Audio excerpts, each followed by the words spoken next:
শাসকদের নমুনা হওয়া উচিত হযরত ওমর, হযরত আবু বকর।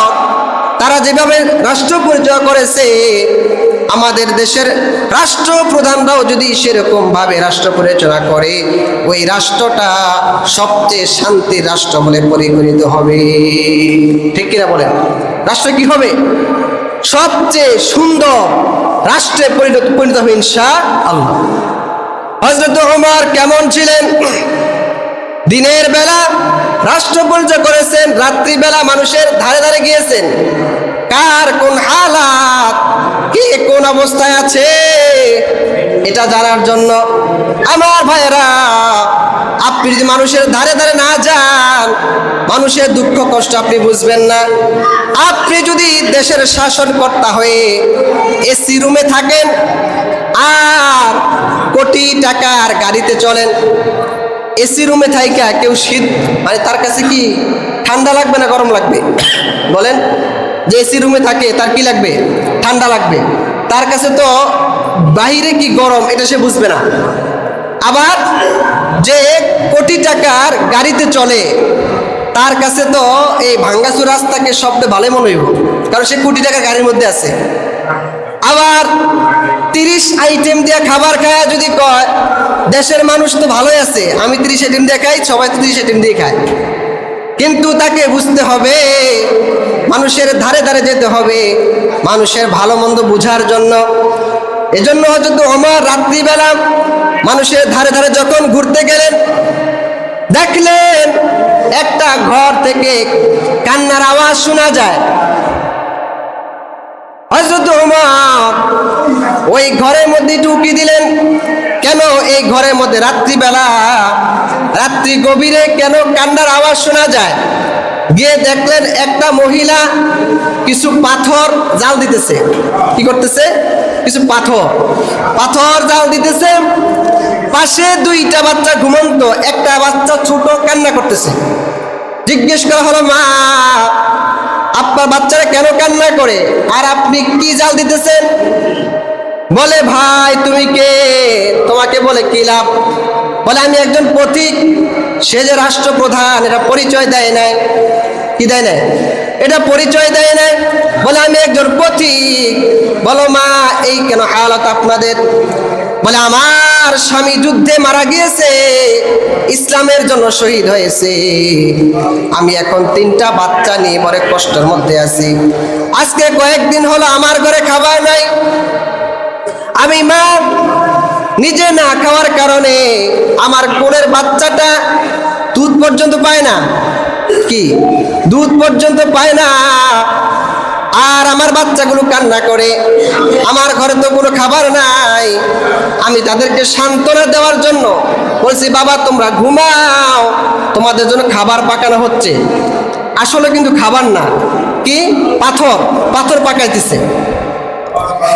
এবার তিনি বলেন, আমি তাদেরকে সান্ত্বনা দিতেছি, এই দেশে একজন শাসক আছে ওমর, সে আমাদের খোঁজ খবর নেয় না। আমি দুনিয়ার মানুষের কাছে যদি সমাধান না পাই, আল্লাহর কাছে বিচার দিব। এই ওমরের ব্যাপারে আল্লাহর কাছে আমি বিচার দিব, ওমরকে আল্লাহর আসামির কাঠগড়ায় দাঁড় করাবো। কাকে কইতেছেন? ওমরকে কইতেছেন। হযরত ওমর এই দৃশ্য দেখে চলে গেলেন। দৌড়ে গিয়ে রাত্রি গভীরে খাদ্য যেখানে রাখা হয়, গুদামজাত করা হয়, সেখানে চলে গেলেন। 1 বস্তা আটা নিলেন। এবার কর্মচারীদেরকে বললেন, তোমরা এই আটার বস্তাটা আমার মাথায় উঠাইয়া দাও, আমার মাথায় উঠাইয়া দাও। তোমরা যদি আমার মাথায় উঠাইয়া দাও, আমি ওই মহিলার বাড়িতে নিয়ে যাব। ওই তার প্রজা যারা আছে বলে, মন্ত্রী সাহেব আপনি কেন বোঝা মাথায় নিবেন, আমাদেরকে দেন, আমরা মাথায় নিয়ে যাব। সে বলতেছে, না না, কাল কিয়ামতের ময়দানে আমার গুনার বোঝা তো তোমরা বহন করবা না। এই মদিনার অলিতে গলিতে একটা কুকুরও যদি না খেয়ে মারা যায়, আমি ওমরকে আল্লাহর আসামির কাঠগড়ায় দাঁড়ানো লাগবে। আমি তো কাল কিয়ামতের মধ্যে আমার যে গুনাহ হবে, তুমি তো এর ভাগ দিবে না, দাও আমার মাথায় দাও। খলিফাতুল মুসলিমিন হযরত ওমর নিজের মাথায় করে ওই আটার বস্তা নিয়ে আসলেন। তার সাথে সাথে একটা কর্মচারী আসছে, কর্মচারীকে বললেন একটু গোস্ত ভুনা নিয়ে নাও। গোস্ত ভুনা নিয়ে নেওয়া হলো, ওই বাড়িতে নিলেন। খলিফাতুল মুসলিমিন হযরত ওমর নিজে খামিরা বানাইলেন, নিজে চূড়ার উপরে রুটি দিলেন। সেটা একজন রাষ্ট্রপ্রধান, সে কি আর চুলা কখনো জ্বালাইছে? চুলা জ্বালায় নাই, কিন্তু ওখানে গিয়ে সে চুলা জ্বালাইতেছে।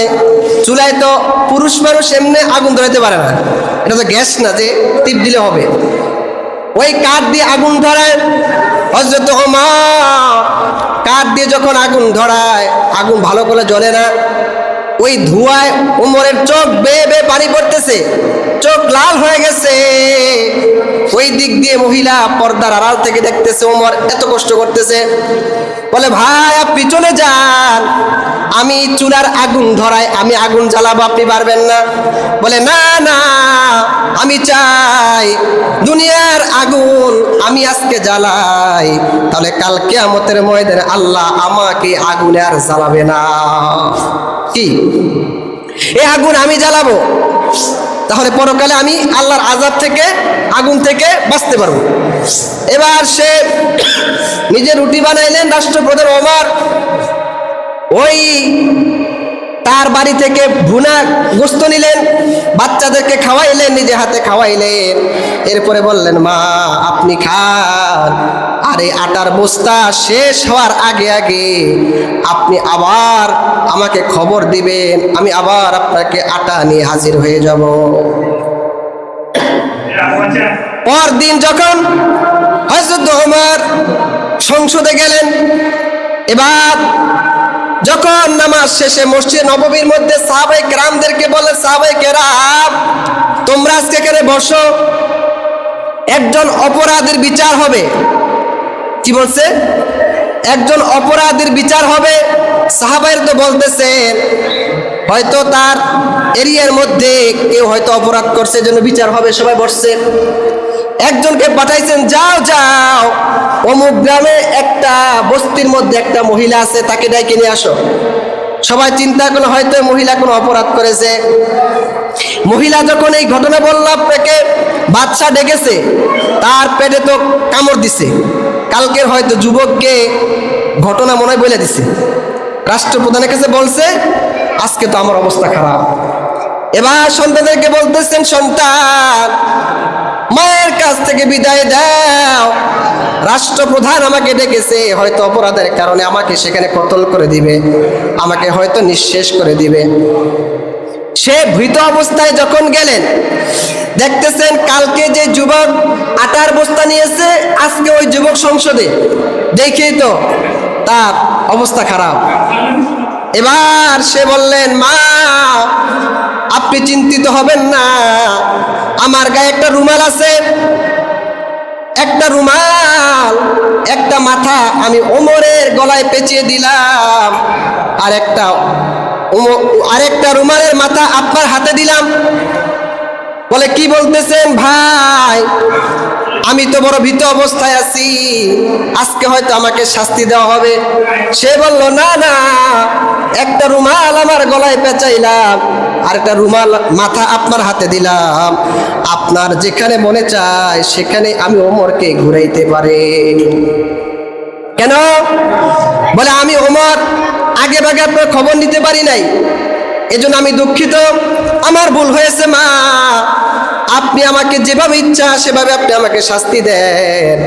এই দিক দিয়ে তো সাহাবায়ে কেরাম তারা বলেছে যে ওমর বলেছে একজন অপরাধের বিচার হবে। অপরাধীকে সে বলতেছে আজকে একজন অপরাধের বিচার হবে।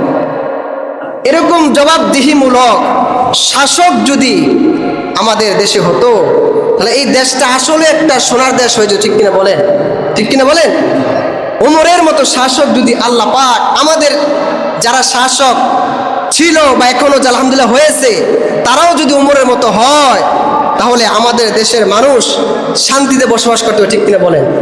আমরা আল্লাহ পাকের কাছে দোয়া করি, আল্লাহ পাক যেন আমাদেরকে সেই ওমরের মতো শাসক সকলকে হওয়ার তৌফিক দেন, আমিন।